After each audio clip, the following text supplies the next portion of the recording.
अम्मी क्या कर रही हैं इतने भारी भरकम और ढेर सारे जेवर के साथ?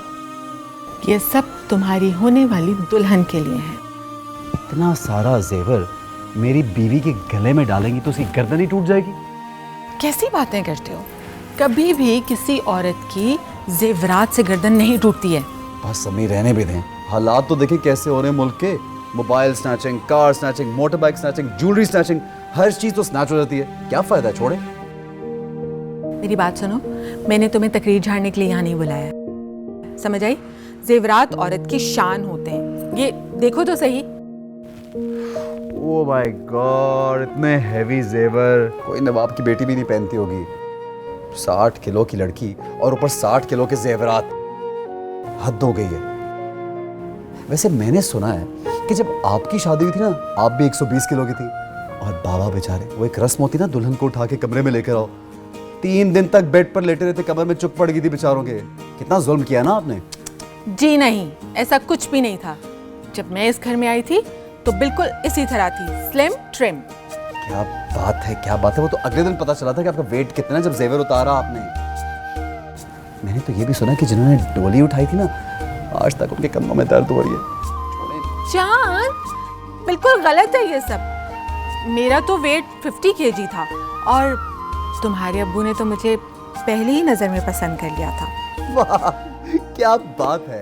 नजर से याद आया कि बाबा ने बताया था कि शादी के दिनों में उनकी आंख का ऑपरेशन हुआ था, उन्हें तो सही से नजर ही नहीं आता था कुछ, बेचारे। अब जब तुम्हारी आएगी ना फिर देखूंगी मैं। मेरी वाली डोली में बैठ के नहीं आएगी, वो तो खुद एक डॉल होगी, Barbie doll. Tall, slim, smart, fair, कोरी चिट्टी। जैसे तुम बड़ी कोई गोरी ब्याह कर ला रहे हो यहाँ पर। छोड़ें गोरियों को, हमारी पाकिस्तानी लड़कियां दुनिया की सबसे खूबसूरत लड़कियां होती हैं, इंटेलिजेंट भी होती हैं और अब तो मॉडर्न भी इतनी होती है कि पता नहीं चलता कि पाकिस्तानी है बाहर की है। मेरी बीवी को ना जेवर की दुकान मत बनाएगा, उसको मेरी बीवी रहने दीजिएगा प्लीज, प्रॉमिस करें। अच्छा ठीक है, देखो तो सही ना।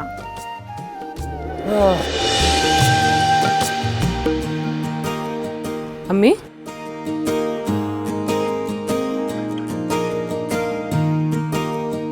आपने मुझे बुलवाया? हाँ बेटा, ये लो, तुम्हारी अमानत, तुम ही रखो। मैं इनका क्या करूंगी? तुम्हारी अमानत है, तुम्हारे पास ही रहनी चाहिए ना। लेकिन अम्मी, क्या कर रही हैं चाची जान? इसकी अमानत है, इसे दे रही हूँ बेटा।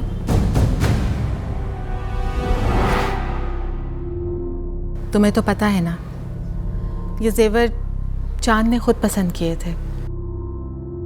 अब तो खुशी कहीं जा रही थोड़ी है, इसी घर में है, वो किसी वक्त भी दे दीजिएगा। और जहां तक हिफाजत की बात है तो आपसे बेहतर हिफाजत कौन कर सकता है, अपने पास ही रखें।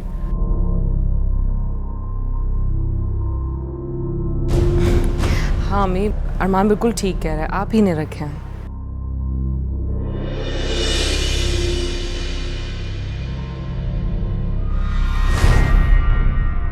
बीबी जी, कुछ पता चला आपको? कुछ बताएगी तो पता चलेगा ना। अम्मी जान ने अपने सारे गहने खुशी को दे दिए।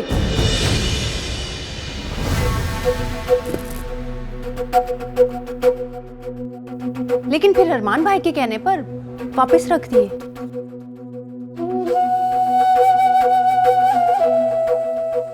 अरमान भाई की वजह से ही खुशी इस घर में आई है और अरमान भाई ने जेवर देने से मना कर दिया। कुछ तो छुपा है इस रिश्ते में जो दिखाई नहीं दे रहा। ये जो धुआं धुआं सा है, कहीं आग तो है, तलाश करना पड़ेगा। शायद कोई चिंगारी हाथ लग जाए इस घर में आग लगाने के लिए।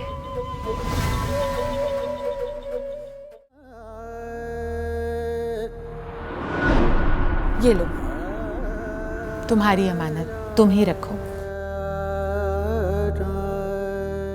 मैं इनका क्या करूंगी? तुम्हारी अमानत है, तुम्हारे पास ही रहनी चाहिए ना। लेकिन अम्मी, क्या कर रही हैं चची जान? इसकी अमानत है, इसे दे रही हूँ बेटा। तुम्हें तो पता है ना, ये जेवर चांद ने खुद पसंद किए थे।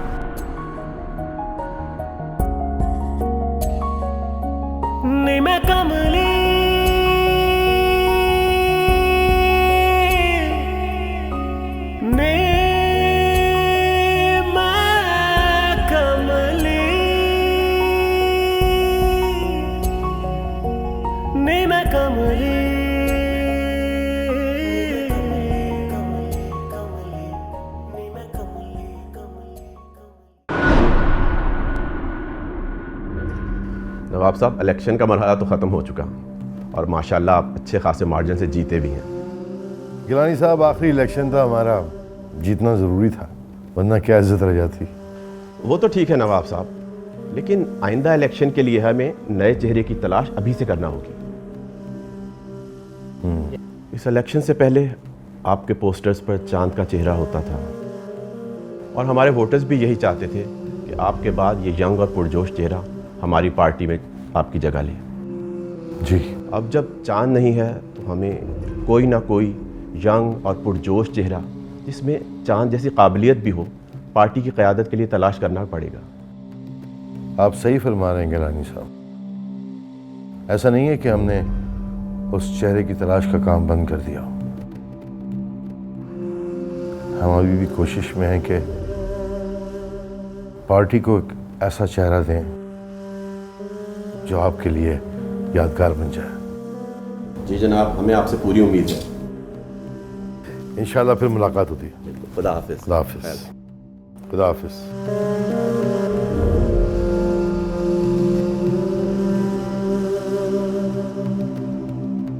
मामा जान, क्या सोचा फिर आपने नए चेहरे के बारे में? आप ही बता दें कोई नया चेहरा।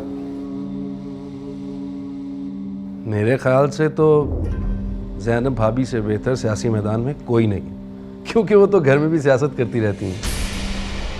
आपका अंदाज़ा गलत है कासिर बेटा। वो नया चेहरा होगा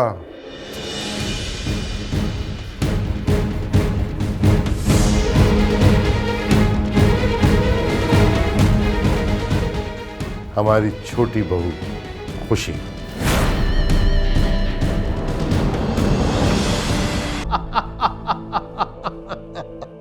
क्या हो गया आपको? सुबह से आप हंसे जा रहे हैं। अरे वाह वाह वाह, क्या खबर है, क्या खबर है। आग लगा देगी ये तो। नवाब चचा अपनी बड़ी बहू के बजाय अपनी छोटी बहू खुशी को सियासत में लेकर आ रहे। वाह वाह वाह वाह। तो ये तो उनके घर का मामला है ना? नहीं, ये तुम भूल रही हो कि वो हमारा भी घर है। तो ठीक है, बता दीजिए ज़ैनब को। नहीं नहीं नहीं नहीं, अभी नहीं। अभी तो चिंगारी छोटी है। शोला तो बनने दो, आग तो लगने दो, फिर बताऊंगा उन्हें। चचा जान का क्या भरोसा। अरे वो तो गिरगिट की तरह रंग बदलते हैं, कल कौन सा रंग दिखा दें, कोई भरोसा नहीं। लेकिन उन्होंने डिसीजन लेके हमारी तबीयत खुश कर दी है।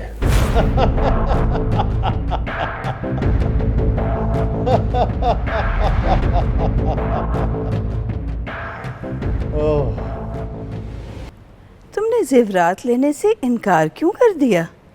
बेटा वो तो तुम्हारा हक है। पप्पी जान, मैं इस घर में अपना हक लेने नहीं आई हूँ। वैसे भी मुझसे ज़्यादा वो जेवरात अम्मी के पास महफूज रहेंगे।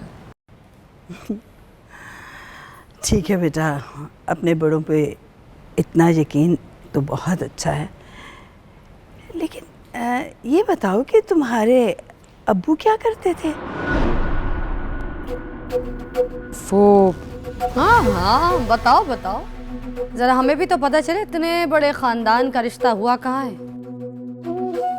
मेरे अब्बू सरकारी मुलाजिम थे। मेरे अम्मी अब्बू का इंतकाल हो चुका है। नाम क्या है तुम्हारे वालिद साहब का? इंतखाब आलम। इंतखाब आलम।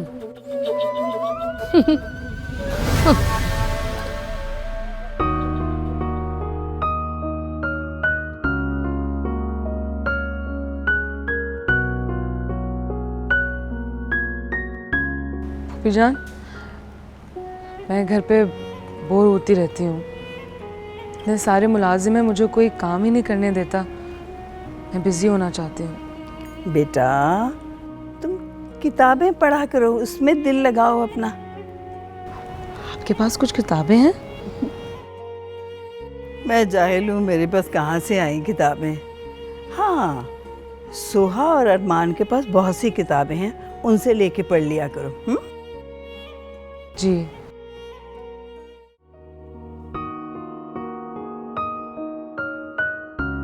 क्या पढ़ रहे हैं अरमान भाईजान?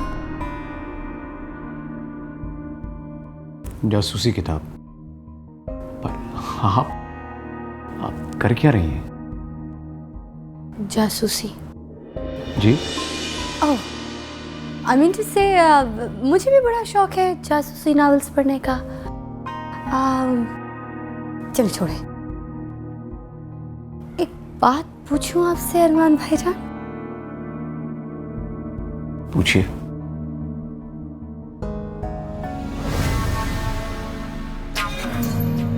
आप जान की शादी में तो गए होंगे ना? जी बिल्कुल गया था। तो आप लड़की के घर वालों से तो मिले ही होंगे। कौन कौन है उसके घर में? लड़की के वालिद साहब क्या करते थे? सरकारी मुलाजिम थे। ओ अच्छा, क्या नाम है उनका? आई मीन चांद के ससुर साहब का? इंतखाब आलम। सब खैरियत है ना भाभी? ऐसे ही पूछ रही हूँ। Just oh, carry on. आपकी जासूसी नावल एंजॉय।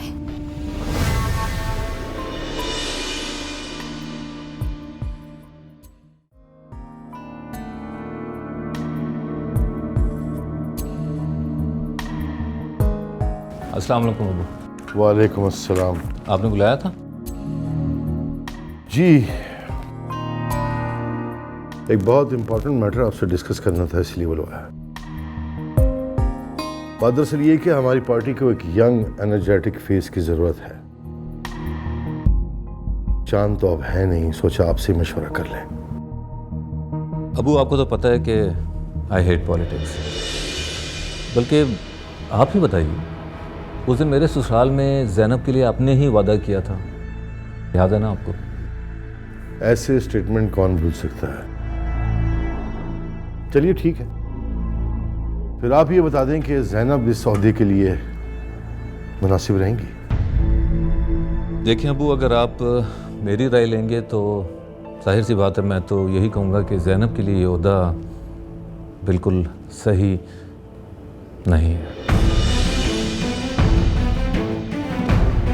मैं तो ये समझता हूँ कि ज़ैनब इस ओहदे के लायक ही नहीं है।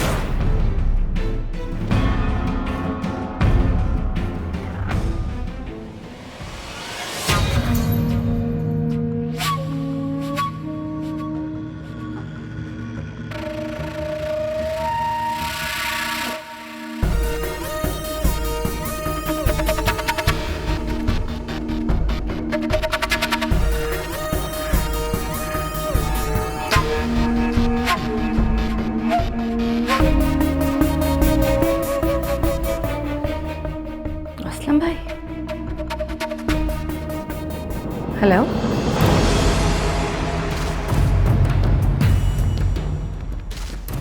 मुबारक हो, आपके ससुर साहब से पार्टी ने एक नया नाम मांग लिया है।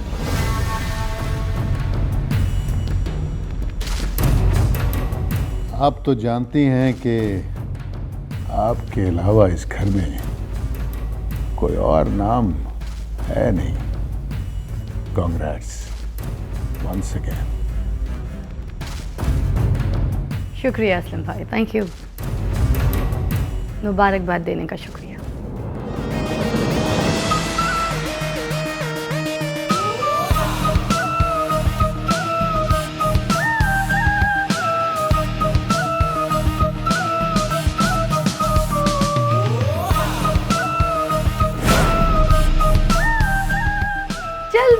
ना, काम पे लग जा। आज अब्बू के लिए अपने हाथ से डिनर तैयार करती हूँ।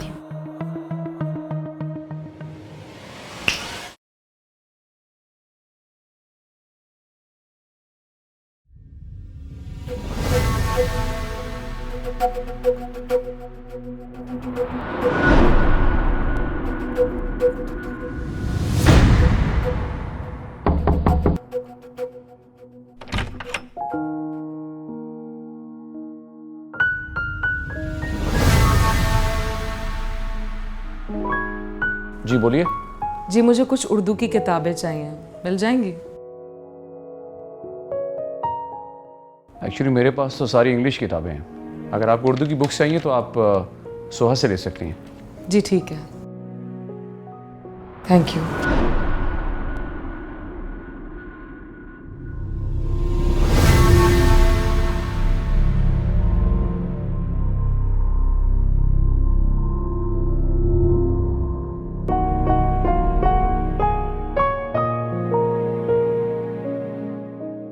सोहा, तुम्हारे पास कुछ किताबें हैं पढ़ने के लिए? जी भाभी, वो टेबल पर से ले लीजिए जो आपको चाहिए।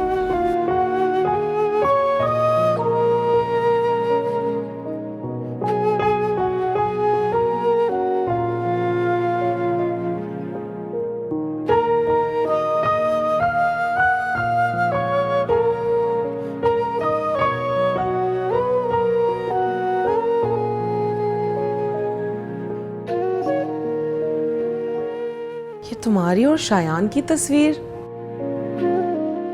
अब तो सिर्फ यादें रह गई हैं भाभी, अब इन सब से मेरा क्या वास्ता। तो मुझे भाभी मानो या ना मानो, एक अच्छी दोस्त तो मान ही सकती हो।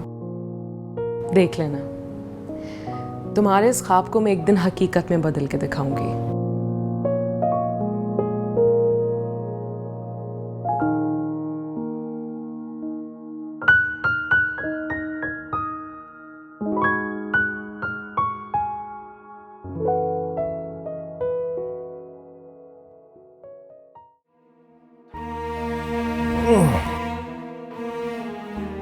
क्या हुआ, आप काफ़ी थके हुए लग रहे हैं आप। हाँ, काफ़ी मीटिंग्स थी, बहुत कुछ कहना पड़ा, सुनना पड़ा। अस्सलाम वालेकुम। वालेकुम अस्सलाम। ये सब क्या है? वो आपके चेहरे में थकावट देखी तो सोचा क्यों ना आपके लिए कॉफ़ी बना के ले आऊं। तो आपको ये सब कुछ करने की क्या ज़रूरत थी? घर में इतने नौकर हैं करने के लिए। मुझे नौकर तो है, मगर बहू के भी तो कोई फराइज होते हैं ना। अब मुझे सुना है पार्टी ने आपको नया चेहरा तलाश करने के लिए कहा है। कहा तो है, कुछ नाम है हमारे जहन में, सोच रहे हैं अभी कि किसका नाम सजेस्ट करें। सोचिए सोचिए ना जल्दी। आप सोचिए। मैं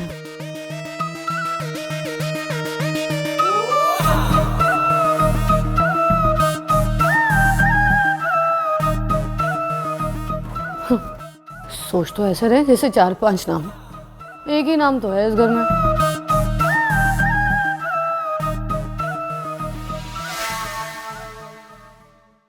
क्या करूं मुझको प्यार तुमसे।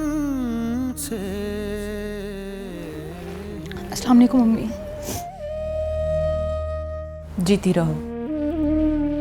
तुम इस तरह इस अंधेरे कमरे में क्यों बैठी हो? क्या करूं मम्मी, किसी काम में भी दिल ही नहीं लग रहा। तो कब तक अपने आप को इस कमरे में कैद रखोगी? चांद हमारे बीच में नहीं रहा, इसका दुख तो हम सबको है। अगर तुमने अपना भाई खोया है तो वो मेरा बेटा भी था। जो हो गया अल्लाह को वही मंजूर था, लेकिन इसका ये मतलब नहीं है बेटा कि हम सब जीना छोड़ देंगे। अम्मी, मैंने अपना भाई ही नहीं शायान को भी खोया है। तुम्हारी शादी अगर शायान से नहीं हो सकी तो इसमें भी अल्लाह की कोई ना कोई बेहतरी होगी। हम उससे लड़ तो नहीं सकते, अपनी चांद भाईजान के जाने से। तुम एक भाई को खोकर इतना रो रही हो, ये भी तो सोचो कि उसे खोने के बाद तुम्हें उसका बेटा और तुम्हारी भाभी भी तो मिले हैं। तुमने अगर एक को खोया है तो दो को पा भी तो लिया है। कम से कम उन्हीं के लिए मुस्कुरा दो। कल तक तुम इस घर में सबसे छोटी थी, तो तुम्हें सबने कितना प्यार किया, लेकिन आज इस घर में तुमसे भी एक छोटा आ गया है, तो उसे भी तो हम सबके प्यार की जरूरत है ना।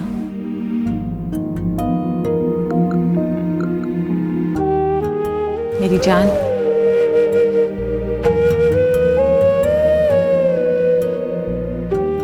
आप ठीक कह रही हैं अम्मी, सॉरी, अब मैं ऐसा नहीं करूंगी। बेटा, शायान ने तुम्हें भुला दिया है, तुमने शायान को नहीं छोड़ा। इसमें तुम्हारी तो कोई गलती नहीं है ना। जी अम्मी, अब मैं इस घर में दूसरों के लिए आंसू बहाने की बजाय अपनों के लिए मुस्कुराने की कोशिश करूंगी।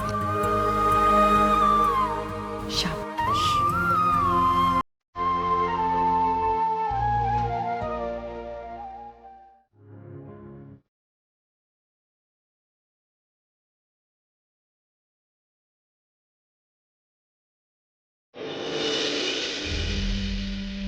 क्या हुआ एनी? भाई वो आपको सुहा की बिल्कुल याद नहीं आती? तुम भूल सकी हो चांद को अब तक? नहीं ना? जब तुम नहीं भूल सकी तो फिर मैं कैसे भूल सकता हूँ? तो आप बात ये मानते हैं ना? अभी उसे कॉल कीजिए और खत्म कर दें ये दूरियां।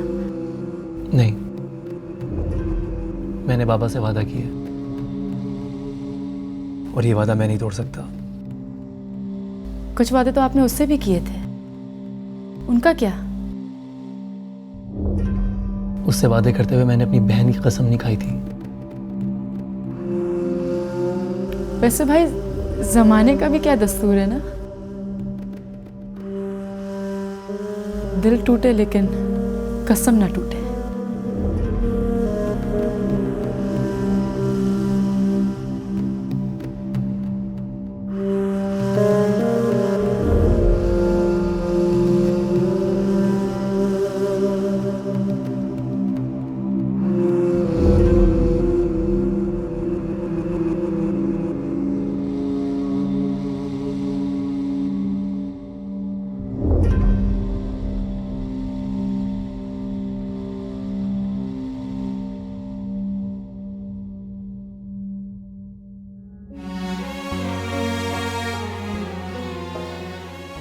अम्मी, मैं ज़रा बाहर जा रही हूँ, मुझे यूनिवर्सिटी में कुछ काम है।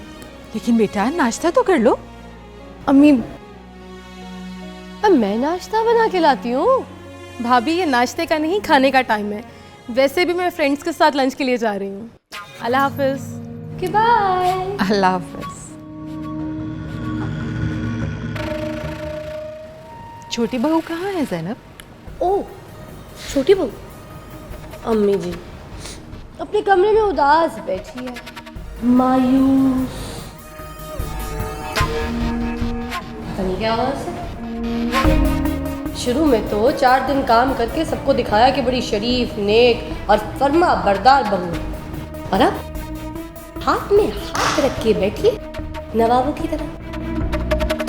अरे अम्मी जी, आपको सारी बहुएं मेरी जैसी थोड़ी मिलेंगी हैं?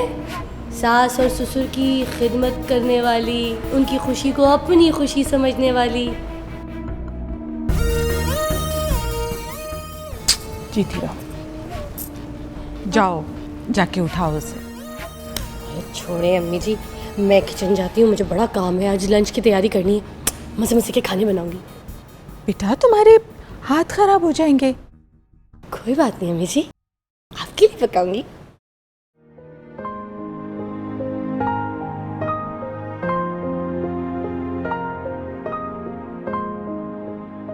मुझे आपसे बात करनी है।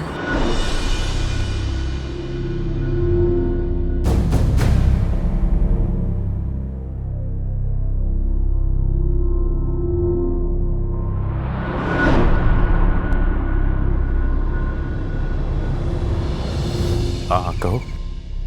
मुझे आपका शुक्रिया अदा करना है। अगर आप ना होते तो इस घर में कोई मानने के लिए तैयार नहीं था कि मैं इस घर की बहू हूँ। शुक्रिया किस बात का? मैंने वही किया जो मुझे करना चाहिए। हालांकि मुझे मालूम है कि तुम इस घर की बहू नहीं हो।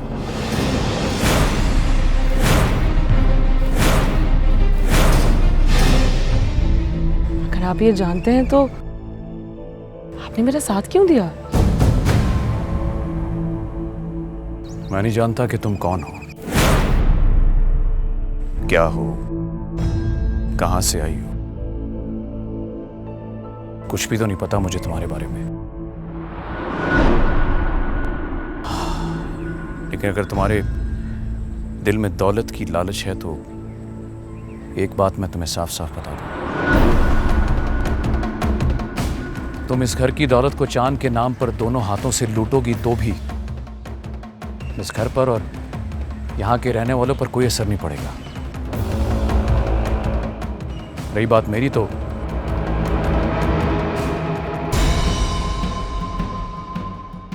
मुझे भी कोई इतराज नहीं। मैं तो उल्टा तुम्हारा शुक्रगुजार हूं कि तुम्हारी वजह से मेरी बहन के बेटे को सही और मुनासिब जगह मिल गई है।